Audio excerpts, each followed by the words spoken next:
Hello. Welcome again to Rue's Musings. Bringing... I couldn't do it. Cut. Hello. It's so good. I have to do it. I have to do it. Okay. Hello. Welcome again to Rue's Musings.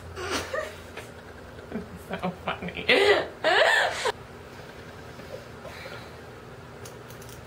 Hello. Welcome again to Rue's Musings, bringing philosophical yoga inquiries to Colorado Springs and beyond. Today I ask you a question. We start with a question, and the question is, tell me, please, when was the last time that you were not with yourself?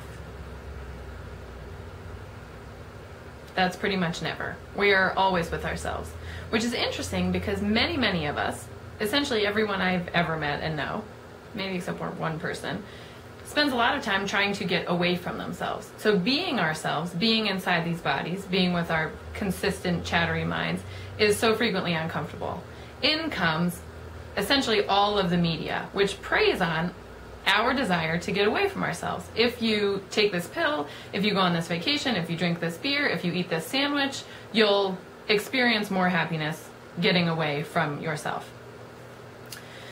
Yoga essentially asks us to participate in the opposite, in the becoming of ourselves, in the going into who we are, what we're thinking, how we're feeling, so that each of the practices, meditation, pranayama, which is work with the breath, the asana, the poses, even the sort of 10 commandments are saying, who are you and can you be more fully that person? Which is almost sort of not true. It's not be more fully you, just be you. Everybody else is taken. Be you. Everyone else is taken. They're all themselves. And I honestly picture us as these little beings running around the planet, each of us trying to not be who we are. Each of us trying to be who our mom wants, or be who our friends want, or be who we think society wants us to be, instead of spending the time, anytime, sitting, walking, writing, contemplating, who am I? Who am I in all of my colors? Who am I with all the gifts that I've been given, with what I perceive are my flaws? And how can I apply myself in my life as myself? And then we watch the patterns. We watch all the things that come up. Maybe it's buying bags, I super like bags. Maybe it's eating ice cream. Maybe it's participating in partying or drugs or alcohol, whatever it is, sex, that we all have these ways that we think we get away from ourselves. But is it ever actually effective? I mean, I think that that's a totally fascinating question. This bag of chips is going to make me feel better.